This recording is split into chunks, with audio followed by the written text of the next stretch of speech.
Welcome to Akshara TV news బులెటిన్ల ముందుగా headlines. Kondagattu Anjaneya స్వామి చిన్న జయంతి సందర్భంగా వచ్చిన బుడుపులు లెక్కింపు.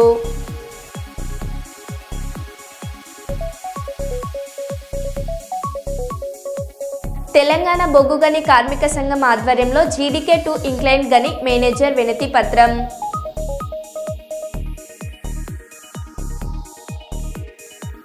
ఫుట్పాత్లను ఆక్రమించుకొని వేసుకున్న షెడ్లను తొలగించిన మున్సిపల్ సిబ్బంది.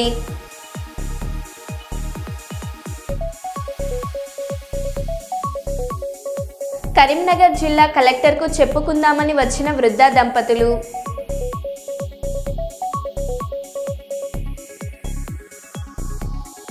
వ్యవసాయంలో ఆంధ్రను మించిన తెలంగాణ మంత్రి ఉత్తమ్ కుమార్ రెడ్డి. ప్రధాని మోదీతో అమెరికా ఉపాధ్యక్షుడు జేడీ వాన్స్ కుటుంబంతో కలిసి భేటీ.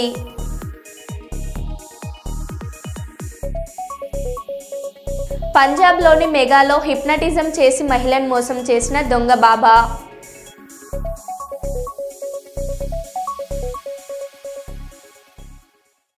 ఇక వివరాల్లోకి వెళ్తే, జగిత్యాల జిల్లా మల్యాల మండలం పుణ్యక్షేత్రమైన కొండగట్టు ఆంజనేయ స్వామి దేవాలయంలో స్వామివారి విజయోత్సవ చిన్న జయంతి సందర్భంగా దీక్ష స్వాముల ద్వారా వచ్చిన ముడుపుల ఆదాయాన్ని ఆలయ కార్యనిర్వహణాధికారి శ్రీనివాసరావు ఆధ్వర్యంలో సోమవారం ముడుపులను విప్పి లెక్కించారు. ఈ సందర్భంగా దేవాదాయ శాఖ అధికారుల మధ్య స్వచ్ఛంద సేవా సమితి వారు ముడుపులు లెక్కింపగా సుమారు 1,65,000 రూపాయల ఆదాయం సమకూరినట్లు ఆలయ ఈవో శ్రీనివాసరావు తెలిపారు. ఈ కార్యక్రమంలో పర్యవేక్షణ అధికారిగా దేవాదాయ శాఖ జగిత్యాల డివిజన్ పరిశీలకులు ఎం రాజమౌళి, పర్యవేక్షకులుగా శివనీల్ కుమార్, చంద్రశేఖర్, హరినాథరావు వ్యవహరించగా ఏఎస్ఐ హోంగార్డ్స్ మహిళా సేవా సమితి వారు పాల్గొన్నారు.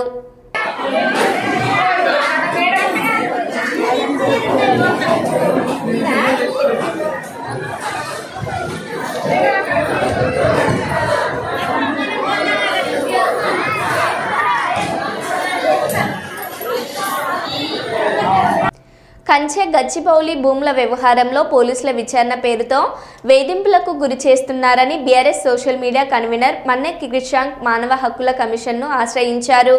ఇప్పటికే ఈ కేసు విషయంలో 3 సార్లు విచారణకు పిలిచారని, మళ్లీ ఈ నెల 23న హాజరు కావాలని నోటీసులు ఇచ్చారని పేర్కొన్నారు.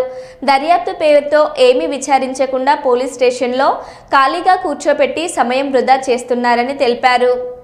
తప్పుడు కేసులు వేస్తూ ఆ తప్పుడు కేసులను తీసుకుపోయి సుప్రీంకోర్టు గౌరవ సుప్రీంకోర్టు ముందు పెట్టినా సుప్రీంకోర్టు దాన్ని పక్కన పెట్టేసి సుప్రీంకోర్టు కూడా తన నివేదికలో 1524 చెట్లు నరికేసినట్టు కాంగ్రెస్ ప్రభుత్వం, జింకలున్నట్టు ఇవన్నిటినీ కూడా సుప్రీంకోర్టు నివేదికలో ఉన్నది.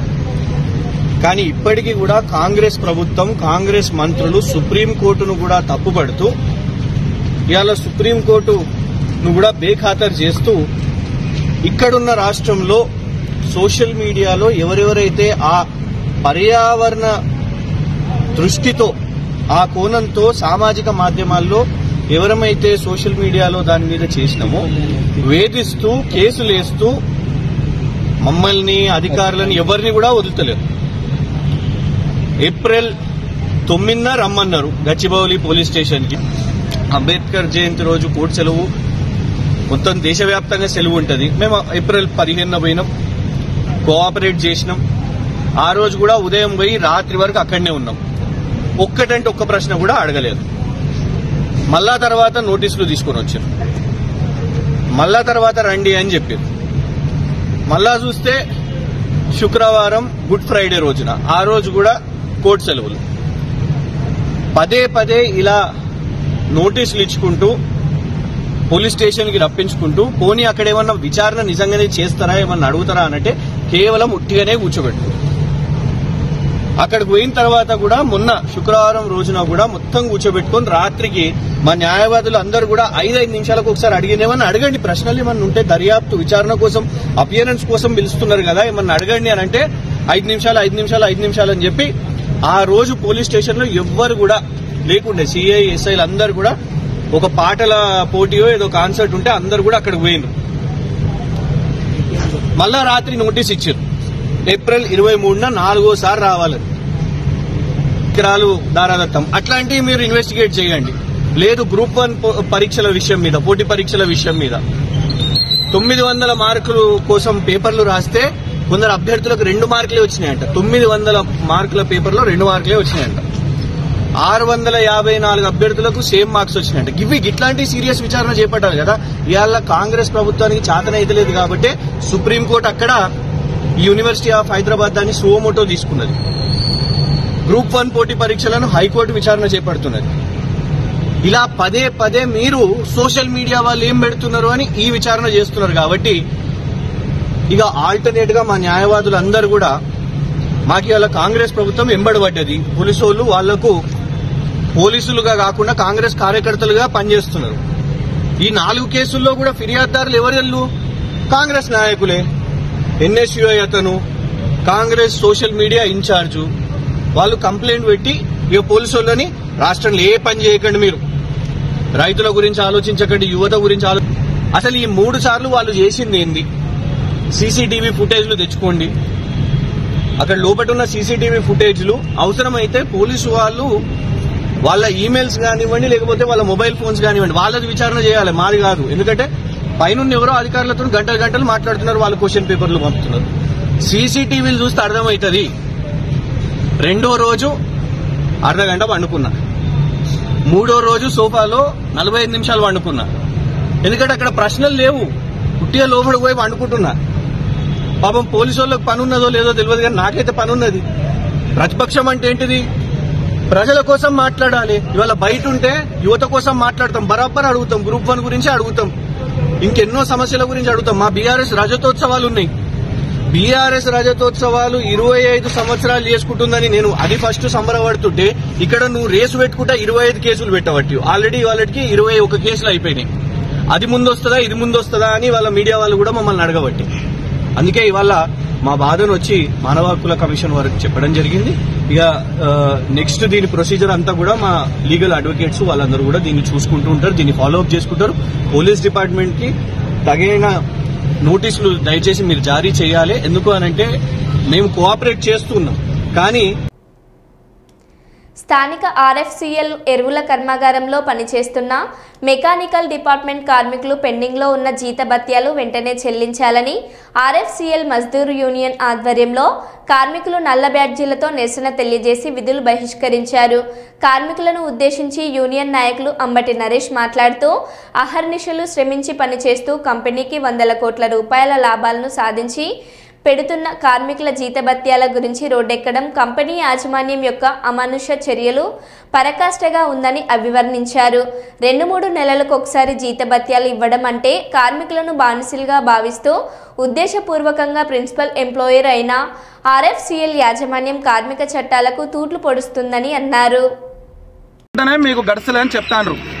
మీరు కుటుంబ పెద్దగా ఉన్నారు, మీరు ఒక తండ్రి స్థానంలో ఉన్నారు, ఆర్ఎఫ్సిఎల్ అనే కుటుంబానికి ఒక అన్న స్థానంలో ఉన్నారు. మీరు ఇలా కార్మికులు ఫస్ట్ ఉంటే రెక్కాడితేగాని డొక్కనటువంటి కార్మికుడు అహర్నిశలు పనిచేసి ఫస్ట్ ఉంటే మీకు మనసు ఎట్లా పడుతుంది, మీకు అన్నం ఎట్లా తినబుద్ధి అవుతుంది అని అంటున్నా. ఇవాళ ప్రతి ఒక్క కార్మికునికి ప్రతి నెల 5 తారీఖులోపు 10 తారీఖులోపు జీతాలు పడాలని చెప్పి లేబర్ కమిషనర్ యొక్క రూల్స్ను వైలేషన్ చేస్తారు. చట్టపరంగా రావాల్సినటువంటి జీతాలు వస్తలేవు. కార్మికుడు ఏమైనా మాట్లాడితే కార్మికుని మీద పని ఒత్తిడి పెట్టించి కార్మికుడిని కుట్రపూరితంగా ఆయన ఇబ్బంది పెట్టడం తప్ప జీతాలు సకాలంలో వేయండి అని చెప్పినటువంటి దాఖలాలు యూనియన్ తీసుకున్నాను. మమ్మల్ని ఇవాళ పోలీసులకు ఫోన్ చేసి మమ్మల్ని అరెస్ట్ చేయాలని చెప్పి చెప్తారట. నువ్వు కరెక్ట్ టైంకు జీతాలు ఇస్తే మేమెందుకు రోడ్ల మీద కష్టం? మేము గంటాపదంగా తెలియజేస్తా ఉన్నాం. ఇవాళ మీకు ఇబ్బంది అయిన ప్రతి క్షణంలో, మీ కుటుంబానికి ఇబ్బంది అయిన ప్రతి క్షణంలో మేము కార్మికులం అండగా నిలిచినాం. కానీ కార్మికులను ఎర్ర టెండలా ఇవాళ మీరు నిలబెట్టి మీ యొక్క రాక్షసానందాన్ని శునకానందాన్ని పొందడం తప్ప ఏం లేదు. ఫైనాన్స్ డిపార్ట్మెంట్లో కమిషన్లు, హెచ్ఓడి డిపార్ట్మెంట్లో కమిషన్లు, కాంట్రాక్టర్ కమిషన్లు ఇవ్వన్నా, బిల్లులు ఇవ్వన్నా, జీతాలు ఇవ్వన్నా అని చెప్పి వచ్చినటువంటి కాంట్రాక్టర్ అంటాడు మొత్తం పత్తా లేకుండా పోతాడు. ఫోన్లు చేస్తే వర్కర్లు ఫోన్ చేస్తే లిఫ్ట్ అయినటువంటి దాఖలాలు. ఆర్ఎఫ్సిఎల్ యాజమాన్యానికి మేము ముక్కుసూటిగా చెప్తా ఉన్నాం, ఇవాళ కనుక జీతాలు పడకపోతే రేపు ఎల్లుండి 2 రోజులు మొత్తం ప్లాంట్ అందరినీ, అన్ని డిపార్ట్మెంట్లో పనిచేసేటువంటి కార్మికులందరినీ కూడా మేము సంఘటితం చేసి కూర్చోబెట్టించి ధర్నా చేస్తాము, స్ట్రైక్ కూడా పోతుందని చెప్పి ఆర్ఎఫ్సిఎల్ యాజమాన్యానికి హెచ్చరిస్తూ ఉన్నాం. మెకానికల్ సెక్షన్లో ఉన్నటువంటి వాళ్లకు ముఖ్యంగా ప్రతి నెల 10 తారీఖు లోపు జీతాలు పడాలి. వాళ్ళకి బోనస్ 3 నెలలకు పడుతుందట. ప్రతి నెల బోనస్ 8.33% బోనస్ అనేది ప్రతి నెల ఇవ్వాలి, ఇస్తలేరు. తర్వాత అలవెన్సులు, ఇన్సెంటివ్లు ఏమీ లేవు. ఎటువంటి కనీసం మంచిలు దాపించినటువంటి సందర్భం కూడా లేదు. ఈ నుంచి ఆడి దాకా నడుచుకుంటూ పోవాలి కార్మికుడు. ఎర్రటెండల 2 కిలోమీటర్లు బండ్లు పోతే ఏమవుతుంది?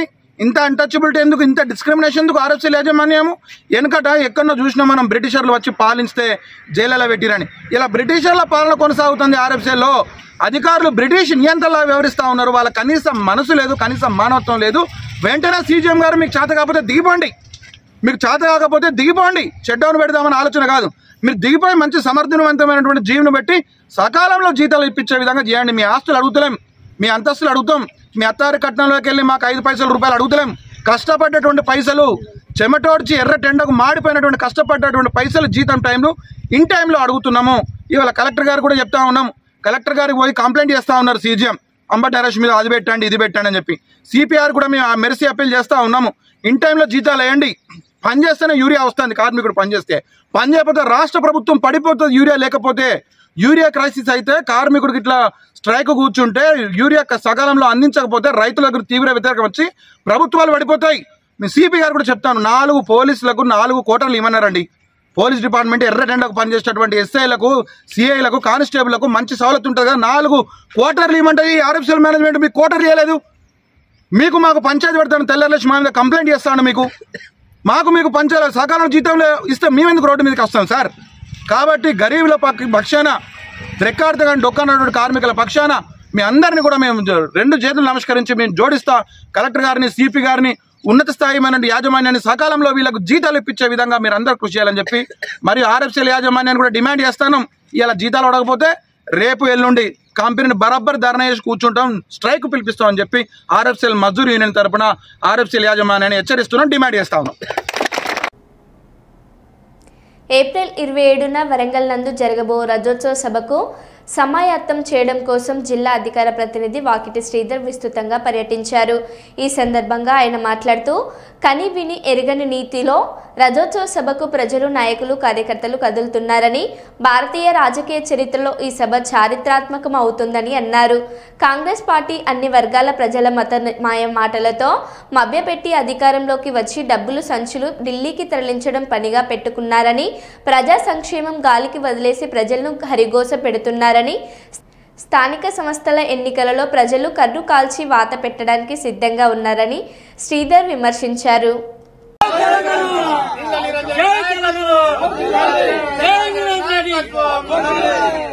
జై తెలంగాణ, కేసీఆర్ నాయకత్వం, కేసీఆర్ నాయకత్వం, నిరంజన్ గారి నాయకత్వం, నిరంజన్ గారి నాయకత్వం. చలో వరంగల్, చలో వరంగల్, చలో వరంగల్. కలెక్ట్ చేసుకొని వ్యవసాయంలో ఏపీని తెలంగాణ అధిగమించిందని మంత్రి ఉత్తమ్ అన్నారు. స్వతంత్ర భారతంలో ఏ రాష్ట్రంలో లేని విధంగా తెలంగాణలో వరిధాన్యం పండిందని చెప్పారు. కాళేశ్వరం నిరుపయోగంగా ఉన్న ఖరీఫ్లో 153 లక్షల మెట్రిక్ టన్నులు, యాసంగిలో 127 లక్షల మెట్రిక్ టన్నుల వరిధాన్యం పండిందని తెలిపారు. రాష్ట్రాన్ని తాకట్టు పెట్టి 1,00,000 కోట్లు అప్పు తెచ్చి కాళేశ్వరం నిర్మించారని, ఆ ప్రాజెక్టు 3 ఏళ్లకే కూలిపోయిందని ఘాటు వ్యాఖ్యలు చేశారు. నాయకత్వంలో తెలంగాణ రాష్ట్రంలో వానాకాలం పంటలు కాళేశ్వరం ప్రాజెక్టు కూలిపోయి ఉండగా 66.7 లక్షల ఎకరాల్లో రికార్డు స్థాయిలో 153.5 లక్షల మెట్రిక్ టన్నులు వరిధాన్యం పండించిన విషయం, ఆ ఘనత మీకే దక్కిందని చెప్పి నేను మనం చేస్తున్నా. స్వతంత్ర భారతదేశంలో ఏ పంటలో కూడా, ఏ రాష్ట్రంలో కూడా, ఉమ్మడి ఆంధ్రప్రదేశ్లో కూడా, తెలంగాణలో కూడా అంత పంట పండలేదని చెప్పి నేను మనం చేస్తున్నా. ఇది కాళేశ్వరం ప్రాజెక్టు కూలిపోయి ఉండగా వానాకాలంలో 153.5 లక్షల మెట్రిక్ టన్నులు పండితే ఇప్పుడు యాసంగి పంటలో 57 లక్షల ఎకరాల్లో 127.5 లక్షల మెట్రిక్ టన్నులు వరిధాన్యం పండింది. ఎస్సీ వర్గీకరణలో రోస్టర్ను సవరించి మాదిగలకు 7% రిజర్వేషన్లను కల్పించాలని ఏపీ ఎంఆర్పీఎస్ ఆధ్వర్యంలో కర్నూలు కలెక్టరేట్ కార్యాలయం ముందు ధర్నా చేశారు. ఏపీ ఎంఆర్పీఎస్ రాష్ట్ర అధ్యక్షుడు దండు వీరయ్య మాదిగ ధర్నాను ఉద్దేశించి మాట్లాడుతూ ఎస్సీ వర్గీకరణకు సంబంధించి అసెంబ్లీలో చట్టం చేయాలన్నారు. వెనుకబడిన వర్గానికి తక్కువ రిజర్వేషన్లు ఇచ్చి అభివృద్ధి చెందిన వారికి ఎక్కువ శాతం రిజర్వేషన్లు కల్పించారని వెంటనే రోస్టర్ను సవరించాలని ఆయన ప్రభుత్వాన్ని డిమాండ్ చేశారు. డిఎస్సిలో ఉమ్మడి కర్నూలు జిల్లాలో మాదిగలకు 173 ఉద్యోగాలు వస్తే మాల ఉపకులాలకు 204 ఉద్యోగ అవకాశాలు కల్పించారని ఇది ఎక్కడి న్యాయమని ఆయన ప్రశ్నించారు. మాదిగలు ఉపకులాలు అల్పరిగని పోరాటం చేయడం జరిగింది. అమలు చేయడంలో సమన్వయం జరగలేదని రోస్టర్ విధానంలో సవరణ చేసి మాలా మాదిగలకు 7% రిజర్వ్ డిమాండ్ చేస్తూ ఉన్నాం. ఎందుకంటే రోస్టర్ విధానంలో పంపిణీ జరగలేదని, రోస్టర్లో 100 ఉద్యోగాలలో మాదిగలకు 7% ఇవ్వాలని, మాలలకు కూడా 7% ఇవ్వాలని చెప్పని, 100 ఉద్యోగాలలో మాదిగలకు 6 ఇచ్చి మాలలకు 8 ఇవ్వమని చెప్పని కూడా మేమే చెప్తా ఉన్నాం. కాబట్టి రోస్టర్ విధానాన్ని కరెక్ట్గా సవరించితే ఈ ఒక్కరికి కూడా నష్టం లేకుండా ఉంటుంది. ఇవాళ రాజీవ్ రంజన్ మిశ్రా కమిషన్ ఆయన నివేదికలో మాదిగలకు 6.5% అని, మాల ఉపకులాలకు 7.5% అని, రెల్లి వాళ్ళకు అందరికీ 1% అని ఆయన ఈ 15% రిజర్వేషన్ను అవి పంపిణీ చేయడం జరిగింది. అయితే రోస్టర్ ప్రభుత్వం ముందుకు తీసుకురావడంలో 0.5% మాదిగల దగ్గర ఉన్నటువంటిది మాల సామాజిక వర్గానికి కట్టబెట్టడం జరుగుతుంది ప్రభుత్వం. కాబట్టి మేమేం అడుగుతున్నాం, వాళ్ళకి ఇచ్చిన 0.5% మాకు ఇవ్వండి అంటాను. వెనకబడి ఉన్నాం కాబట్టి వెనకబడినటువంటి వాళ్ళకు ఇంకా సాయం చేయాల్సింది పోనిచ్చి అభివృద్ధి చెందిన వాళ్లకు ఇంకా 0.5% మాదిగల దగ్గర తీసుకుపోయి వాళ్ళకు కలపడం ఇది ఎక్కడ న్యాయం అని చెప్పని మేము తీవ్రంగా ఖండిస్తూ ఉన్నాం. ప్రభుత్వం ఖచ్చితంగా విధానాన్ని సవరించి 7% రిజర్వేషన్లు మాదిగలకు రావాలని చెప్పనేసి మేము డిమాండ్ చేస్తున్నాం. ఇవాళ డిఎస్సిలో మా ఉద్యోగాల సంఖ్య కర్నూలు ఉమ్మడి జిల్లా తీసుకుంటే 173, అలాగనే మాల ఉపకులాలకు 204. ఇది న్యాయమేనా? మేము వెనకబడిన వర్గానికి ఇంకా పెంచాల్సి పోనిచ్చి తగ్గించడం ఎక్కడ? అభివృద్ధి చెందిన ఐపీఎస్ ఐఏఎస్లు అందరినీ కూడా ఈరోజు ఇంకా జనాభా లెక్కలో 2011 జనాభా లెక్కలు కలుపుతారా? ఇది ఎక్కడ న్యాయం అది? కాబట్టి మాకు అన్యాయం జరిగింది. 7% రిజర్వేషన్ ఇవ్వకపోతే రాష్ట్ర ప్రభుత్వం మీద తీవ్రంగా ఆందోళన కార్యక్రమం చేపడతామని ఏపీ ఎంఆర్పీఎస్ గుర్తు చేస్తోంది. మెదక్ జిల్లా టేక్మల్ మండల కేంద్రంలో సోమవారం రైతు వేదికలో భూభారతి రెవెన్యూ అవగాహన సదస్సులో పాల్గొన్న జిల్లా collector Rahul Raju, RDO Ramadevi, tahsildar Tulasiramu, MPDO Vithal, RI Sai Srikanth, deputy tahsildar Kishore, APO Paulu మరియు ఈ కార్యక్రమంలో కాంగ్రెస్ పార్టీ మండల అధ్యక్షుడు నిమ్మ రమేష్, మాజీ కాంగ్రెస్ పార్టీ అధ్యక్షులు సుబేదారి మాన్ కిషన్, పాపయ్య, సత్యనారాయణ, మల్లారెడ్డి, సత్యం, భూమరామ్ రెడ్డి, విఠల్ గౌడ్, షేక్ మజార్ తదితరులు పాల్గొన్నారు.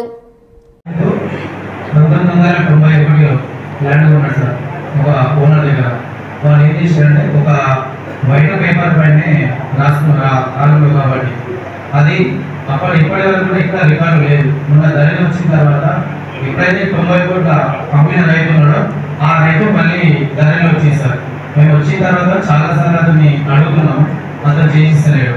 దాన్ని ఒకసారి మీరు కేర్ఫుల్ తీసుకొని మాకు సమస్యను పరిష్కరించాలని కలెక్టర్ గారికి ఆర్డీఓ మేడం ఏర్పడ్డ సందర్భంలో దీన్ని సమూలంగా ధరణిని తీసేయాలనే ఉద్దేశంతో వర్గాలకు మొత్తాలని 6 గ్యారెంటీల అమలు భాగంగా చెప్పారు. తప్పకుండా అది అంబేద్కర్, బాబాసాహెబ్ అంబేద్కర్ జన్మదినం సందర్భంగా ఈ భూభారతి అమలు చేయడం చాలా సంతోషకరం. దీనివల్ల రైతులంతా కూడా ఇంకా ఇప్పుడు దాని రూల్స్ అండ్ రెగ్యులేషన్స్ వాళ్ళంతా అవగాహన సభలు పెడుతున్నారు. రాగానే మీకు తెలుస్తుంది భూమి అనేది శాశ్వతమైన మన హక్కు. తరతరాలు 30 నుంచి 100 సంవత్సరాల నుంచి ఎక్కడ వస్తుందో ఆ హక్కులు మనకే ఉండాలన్న ఒక గొప్ప సంకల్పంతో ఏర్పాటు చేయబడినటువంటి చట్టం ఇది.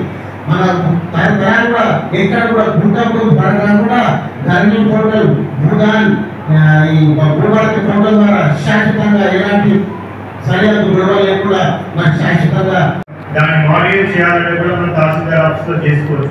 కొన్ని కొన్ని క్లిష్టమైన పట్టా మార్పులు ఉంటాయి. పోయినా భూములకు వాసించిన తర్వాత పట్టా మార్చాల్సిన అవసరం ఉంటుంది. జాగీర్ జమీందారు భూములకు ఒక ప్రొసీజర్ ఉంటుంది. కోర్టు కేసు ద్వారా వచ్చే భూములకు ఒక ప్రొసీజర్ ఉంటుంది. 38E సర్టిఫికేట్, టెనెన్సీ సర్టిఫికేట్ ద్వారా వచ్చే పట్టా మార్పిడి ఒక ప్రొసీజర్ ఉంటుంది. సో ఇటువంటి కాంప్లికేటెడ్ అన్ని కూడా ఆర్టీఓ లెవెల్లో పట్టా మార్పిడి చేసే అధికారం కూడా ఈ భూభారతి చట్టం మనకి ఇవ్వడం జరిగింది. సో తహసీల్దార్ లెవెల్లో కొన్ని మాడ్యూల్స్ పట్టా మార్పిడికి, ఆర్టీఓ లెవెల్లో కొన్ని మాడ్యూల్స్ పట్టా మార్పిడి కూడా మనకి భూభారతి చట్టంలో ఉంది. ఇంతకుముందు ఢిల్లీ చట్టంలో ఏదైనా మార్పు చేసినామంటే దాన్ని మళ్ళా తిరిగి చేయడం అనేది ఎవరి తరం కూడా కాదు, సివిల్ కోర్టు ఒకటే పవర్ ఉంటుంది. బట్ ఇప్పుడు తహసీల్దార్ లెవెల్ ఏదైనా పట్టా మార్పిడి జరిగితే అది తప్పు అని ఎవరికైనా అనిపిస్తే చేసే ముందు ప్రొసీజర్ ఫాలో అయ్యి అందరికి నోటీస్ ఇచ్చి అందరికి తెలిసే విధంగా చేయడం అది ఒక ఎత్తు అయితే, చేసిన తర్వాత కూడా ఎవరైనా తప్పు అని భావించినట్టయితే భూభారతి గురించి వివరించడానికి వచ్చిన గౌరవ జిల్లా కలెక్టర్ గారికి, ఆర్టీఓ మేడం గారికి, ఎంఆర్ఓ గారికి, ఎంపీడీఓ గారికి, ఇక్కడికి వచ్చిన ప్రజాప్రతినిధులు, రైతులు, అందరికీ నమస్కారం. చక్కగా మరి మన జిల్లా కలెక్టర్ రావు రాజు గారు చాలా చక్కగా చెప్పారు. అయితే ప్రతి విషయాన్ని కూడా క్షుణ్ణంగా చెప్పారు. మా గౌరవ దామోదర రాజనరసింహ వైద్య ఆరోగ్య శాఖ మంత్రులు చెప్పిన విషయాన్ని అది వాస్తవము. ఎంతో మంది మండలంలో గిరిజన మరి బలహీన వర్గాలు వాళ్ళు ఎంతో అన్యాయం గురయ్యారు. ఎగ్జాంపుల్ నేను నా ముందరున్న రైతులు నీలమైన వాళ్ళు కాటారు, అది మన గౌరవ మన ఎంఆర్ఓ గారికి కూడా తెలుసు. అయితే గతంలో 60 ఏళ్ల కింద మరి కొన్న భూములను అది మేమే కాంగ్రెస్ ప్రభుత్వము రామ్మోహన్ సాగు డిప్యూటీ సీఎం ఉన్నప్పుడు స్కూల్ బిల్డింగ్లు కట్టాము, వాటర్ ట్యాంకులు కట్టాము, ఇల్లు నిర్మిస్తున్నారు. అది దొడ్డిదారిన మరి ఒక డూప్లికేట్ లీగల్ సర్టిఫికేట్ తీసుకొచ్చి రిజిస్ట్రేషన్ చేసుకున్నారు. దాన్ని గతం లోపల ఉన్న ప్రభుత్వం పెట్టిన దాని వల్ల మాకు ఇలాంటి చట్టము మరి సహకరించగా హైకోర్టు కూడా కేసు వేయడం జరిగింది. అలాగే చాలా చల్లపల్లి విలేజ్, సాలేపల్లి చాలా మంది రైతులు చాలా అగచాటు పడి వేల రూపాయలు, లక్షల రూపాయలు మరి వారు వెచ్చిస్తున్నారు. మరి ఈ రేవంత్ రెడ్డి గారు కాంగ్రెస్ ప్రభుత్వం లోపల మరి ఈ భూభారతి చట్టాన్ని తీసుకొచ్చారు. దానివల్ల మా రైతులకు న్యాయం అయితే మా టేక్మాన్ మండల పక్షాన్ని మేమందరం కూడా రుణపడి ఉంటాం. మీకు చాలా చక్కగా మీ కార్యాచరణ ఉంది కలెక్టర్ గారిని. ప్రతి గ్రామంలో 2వ తారీఖు తర్వాత మరి రెవెన్యూ సదస్సులు పెట్టి మా అమ్మాయిలైన గిరిజనులు, బలహీన వర్గాలు అందరూ కూడా మరి ఇంట్లో సఫర్ అవుతారు కాబట్టి దాన్ని ఇంప్లిమెంట్ చేయాలని వారికి మళ్ళీ. కర్నూలు నగరం శివారు ప్రాంతం పెద్దపాడు రోడ్డు శ్రీరామ రెసిడెన్సీలో నివాసం ఉంటున్న తమ కుటుంబ సభ్యులపై దాడికి పాల్పడిన పోలీస్ అధికారులపై కేసు నమోదు చేసి శాఖపరమైన చర్యలు తీసుకోవాలని బాధితురాలు సి ఉమాదేవి కోరారు. ఈ మేరకు సోమవారం నగరంలోని జిల్లా కలెక్టరేట్ కార్యాలయం గాంధీ విగ్రహం వద్ద నిరసన కార్యక్రమం చేపట్టారు.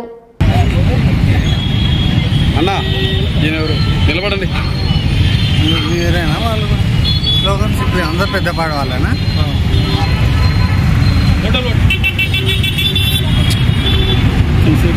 చూసేటోళ్ళు ఎక్కువ ఉన్నారు.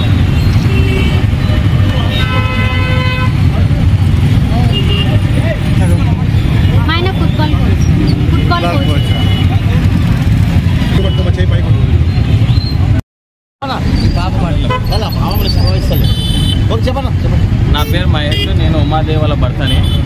రాత్రి 8:30 సమయంలో ఇంట్లో ఉన్న మా డాడీని వ్యక్తిగతంగా ఇంట్లో నుంచి బయటకు పిలుచుకొని కొట్టడం జరిగింది. ఎలియాస్ వాసు భార్య, వాసు చిన్న కుమారుడు, నెక్స్ట్ వచ్చేసి మల్లికార్జున, ఉషారా అని, లక్ష్మణ, వీళ్ళందరూ కొట్టడం జరిగింది. దాదాపు 15 మంది కొట్టడం జరిగింది. నా భార్య పోతే నా భార్యని కత్తితో కొట్టడానికి చంపడానికి వచ్చినారు. మా భార్య తప్పించుకొని చేయి లాగితే చేయికి మొత్తం తెగింది. ఇప్పుడు వరకు అయితే ఎమ్మెల్సీ చేయించినాము, ఎటువంటి స్పందన లేదు. ఎస్పీ గారిని కలిసినాము, డిఎస్పీ గారిని కలిసినాము, ఎటువంటి స్పందన లేదు. అక్కడి నుంచి యూనిఫామ్లో లేని వ్యక్తులని అనుకూలంగా ఉన్న పోలీస్ ఆఫీసర్లను ఇంటికాడ పిలుచుకొని మమ్మల్ని అడిగించడం జరిగింది. అయినా కూడా మేము ఎట్లా కూడా తప్పించుకొని పెద్ద ఆసుపత్రికి వచ్చినాము. మేము ఎమ్మెల్సీ చేయించినాము. ఎమ్మెల్సీ చేయించుండగా మాకు సిఐ ఆఫీస్ నుంచి కాల్ వచ్చింది, మీరు రండి మీకు న్యాయం చేస్తామని కాల్ వచ్చింది. పోతే మేము నన్ను, మా డాడీని, మా అన్న వాళ్ళని, నా భార్యని, మా అమ్మని అందరినీ 3rd డిగ్రీతో కొట్టినారు. వివిధ పేర్లతో దూషించినారు, కులం పేరుతో దూషించినారు. సిఐ సిఐ గారితో పాటు 10 మంది కానిస్టేబుల్లో సిఐ చంద్రబాబు నాయుడు 10 మంది కానిస్టేబుల్లో నా భార్యని ఎదలపైన చేసి ఎలా అసభ్యపరంగా ప్రవర్తించినాడు. ఇప్పటి వరకైతే మాకు ఎటువంటి న్యాయం జరగలేదు. మేము ఎట్లా పడితే అట్లా కొట్టాడు. మా డాడీ 2 నెలల క్రితము బ్రెయిన్ స్ట్రోక్ వచ్చి పడిపోయినాడు. 3 నెలలు హాస్పిటల్ అడ్మిట్ అన్నాడు. 2 నెలలు మేము ఎస్పీ గారిని అడుక్కొని మేము 3 నెలలు ఎస్పీ గారికి అర్జీ ఇచ్చుకొని మేము మాకు ఫుల్ శాలరీ రావాలని కోరుకొని మేము చేసినాము. అయినా కూడా మమ్మల్ని ఒక నెల తర్వాతనే మాకు ఈ ఇన్సిడెంట్ జరిగింది. మా డాడీ ఎట్లా కొడతారు సార్? మా డాడీని డిపార్ట్మెంట్ వాడు 36 ఏళ్ళ సర్వీస్ ఉన్న వ్యక్తిని కొడుతున్నారు సార్. మా డాడీకి ఏమైనా అయితే ఎవరు సార్ అంటే లంచా కొడక చచ్చిపోతే చచ్చిపోయి రాని ఇట్లా పడితే ఎట్లా మాట్లాడిన సిఐ గారిని ఖచ్చితంగా మమ్మల్ని ఎస్ఐ మేడము సిఐ గారితో పాటు 10 మంది కానిస్టేబుల్లో వీళ్ళందరూ మమ్మల్ని కొట్టడం జరిగింది. ఈ పాపని అసభ్యంగా ప్రవర్తించిన కత్తితో దాడి చేసిన వాసు కుమారుడు, వాసు తల్లి, వాళ్ళందరినీ శిక్షించాలి. కంపల్సరీగా వాళ్ళందరినీ శిక్షించాలి. మాకు న్యాయం కావాలి. మమ్మల్ని డిపార్ట్మెంట్ ఉన్న వ్యక్తిని ఇట్లా కొడితే సామాన్య మనుషుల పరిస్థితి ఏంటని మేము ఒకసారి ఆలోచించడం జరిగింది. ఇప్పుడు ఈ అమ్మాయికి అన్యాయం జరగవచ్చు, ఇంకా రేపు పొద్దున 10 మందికి అన్యాయం జరగవచ్చు. కాబట్టి మేము ఖచ్చితంగా మాది వచ్చేసి పెద్దపాడు. నా పేరు మహేష్, నా భార్య పేరు ఉమాదేవి. నా భార్యకి న్యాయం కావాలని కోరుకుంటున్నాం. మరో బులెటిన్లో మళ్ళీ కలుద్దాం. Stay tune.